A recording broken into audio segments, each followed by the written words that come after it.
So hi guys, welcome to Crazy Burger. Today we're continuing our series of the best games on the Evercade.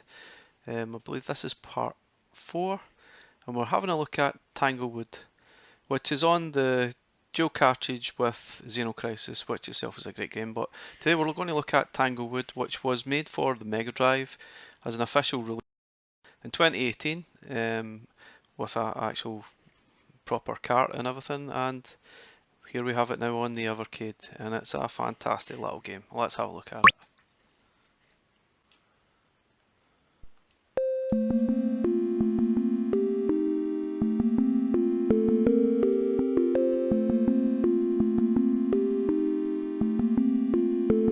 This game has pleasantly surprised me. I played it not every day, but I played it every now and again and kept going. Then when I was getting near the end, I sort of played it constant for a few hours each night to actually complete it. It's such a lovely little game, and it's cool. It's quite dark at times as well, but it's got great sound bites. It's got great graphics, and obviously you're following the story of a little fox.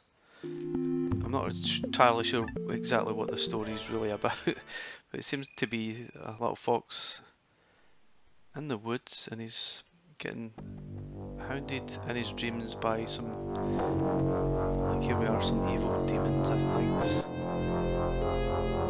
So it's quite dark, but it's such a delightful little platformer that I suppose on the first light of it you're playing it, you're really not sure exactly what you're doing.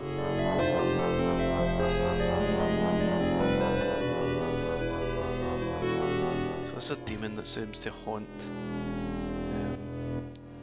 the dreams of the little fox here. He's obviously a little bit worried. Now this is obviously the opening level, which is quite cool. It sort of eases you in gently to the actual game. It's nice and bright, graphics are really nice. Let's see up in the top left here, this is like a firefly, which each level there's usually about 8 fireflies to collect. I'm not entirely sure, I think you may get a different ending if you collect all the fireflies.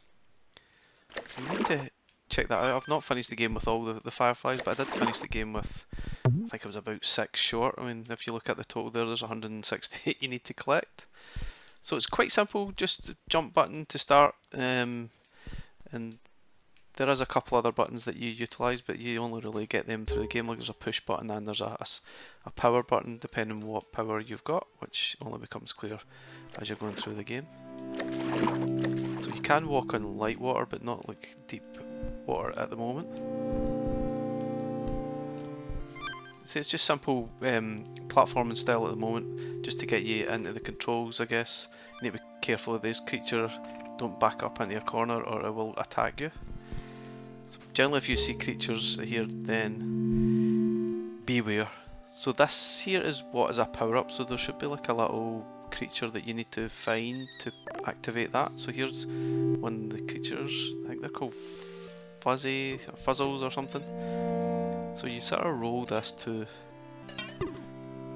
the sort of light power up station here, if you will. It's like a little lamp flare, so that's it activated. The yellow one is if you press X, you're activated, and it helps you actually float. If you press the A button, it will help you float over large gaps such as this. Otherwise you wouldn't be able to reach it because the jump is not far enough. So it's really quite cool. There's different power-ups you get through the game. There's one that actually stops time.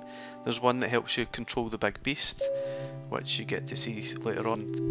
It's kind of scary, but I think there is a couple more, but I'm not going to spoil too much of the actual game as we get on. Oh yeah, so this is simple. So this is another function. We hold X you can push items to help you progress through the level, but this is basically a simple puzzle that you can use to help you climb up the platform here. Generally each level is about solving the puzzle and progressing to the next stage and keep working your way through the forest. Now, the first level's quite simple, but it does get fiendish. There's lightning, there's big creatures you need to defeat, there's the demons come back to defeat you. I'm not going to spoil too much of the story because there's a few things happening that sort of change the story a little bit, and it's such a charming little game. It's a great little puzzler. It pushes you a little bit. You can easily pick it up and play within a couple of minutes and just progress sort of slowly each night. So it's really up to you. One of the benefits, obviously, the Evercade is being able to use the save states, which is terrific. There are save points, checkpoints through the level, which you see the little temple monuments, which I think we'll probably pass one way back here. No, I don't see that. It's got angry now. It's going to attack me. See, I'm backed into a corner. So that's it. Let's have a look at some of the later levels, which I've sort of progressed on. You can see, whoa. So this is a later level. I obviously don't want too many spoilers, but you're basically running away from lots of monsters in the level, and it's particularly difficult. Generally the game isn't too difficult, but once you know what you're doing, once you actually learn how the game works, you make your progress slowly through the game. It's got such lovely music at times. It's quite subtle. But it's nice and it chips in every now and again, and it just works really nice. I've just died again. So you can see you go stage to stage here, making slow progress. So I don't want to spoil too much. Here's a sort of later level where you get a power up, which I'm not going to spoil too much, which is quite cool. And yeah, I absolutely loved this game. I completed it maybe fairly recently, and I was quite pleased. I absolutely loved the game.